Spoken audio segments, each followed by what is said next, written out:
Welcome to this edition of the Purity Post. My name is Jonathan Daugherty, and I'm the director of Be Broken Ministries, a national outreach whose mission is healing sexual brokenness by God's grace, one story at a time. Well, here we are at the final post of our look at the 4 pillars of purity. We've explored the first 3 pillars: profess the struggle, understand triggers, and relate with God. Now it's time for us to take a look at the final pillar: engage others. This 4th pillar of purity is all about community and accountability, and it's just as important as the 3rd pillar, relate with God. Too often I see Christians in recovery with a tendency to overemphasize their spirituality and underemphasize their human relationships. But God doesn't disconnect the two. He sees them as equally important for living a full life. Jesus was confronted once by the religious leaders and asked this question: which is the most important commandment? Now keep in mind, these leaders weren't really interested in the heart of God. They were just looking for a way to justify their self-righteousness before the super popular Rabbi Jesus, who was taking away all their followers. Jesus answered, "You shall love the Lord your God with all your heart, soul, mind, and strength. And the second is like it: love your neighbor as yourself." The leaders wanted one commandment, but Jesus gave them two that he connected with equal importance. Intimacy with God and intimacy with others are critical to living life as God designed it. We need each other on this journey as much as we need God. Community and accountability are about living an unhidden life. No more secrets. But it doesn't have to be complicated or formulaic. It's about developing faithful friendships. That's it. Be careful of overthinking what accountability needs to be in building a life of integrity. There are 5 basic principles necessary for developing faithful friendships. Pursuit, patience, needs to be practical, pliable, and persistent. For the sake of time, we're going to focus on pursuit and persistent.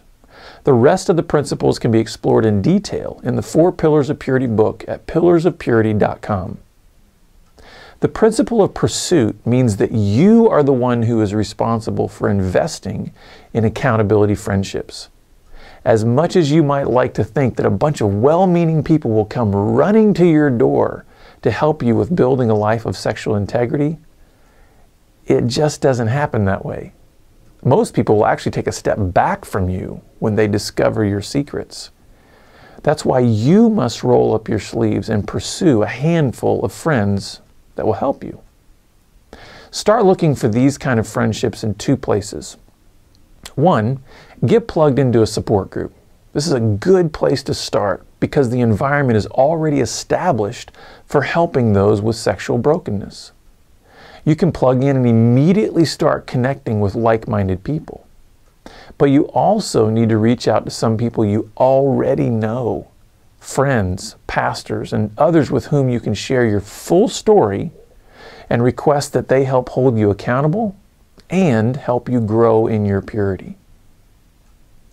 The principle of persistence means that you must commit to never quitting. Now, this doesn't mean you won't stumble or have difficulty in developing accountability friendships, but rather that you will get up and keep pressing in when you hit these snags. Proverbs 27:17 gives us great imagery for this process of engaging others and the persistence required to do so. As iron sharpens iron, so one man sharpens another. I'm sorry I couldn't find 2 iron rods laying around the office, but if I did, I want you to imagine they're both 18 inches long, ½ inch in diameter, and rounded. Now I need to put a sharp edge on both, but I can only use the other rod to do this. Now you see the picture that Proverbs 27:17 paints. Friction, pressure, heat, and if any imperfections are struck, sparks fly. And if the rods ever stop coming together, there's no chance for a sharp edge on either one. This is what it takes to become a sharp weapon in the battle for purity. So may you invest in the hard work of engaging others, building these faithful friendships so that you might win against temptation and grow as a man or woman of integrity. It's not easy, nor comfortable, but it's worth it for living an abundant life of purity. Thanks for watching this edition of the Purity Post. If you'd like more resources, please visit BeBroken.com or call our toll-free number at 1-800-49-PURITY. Keep pressing on.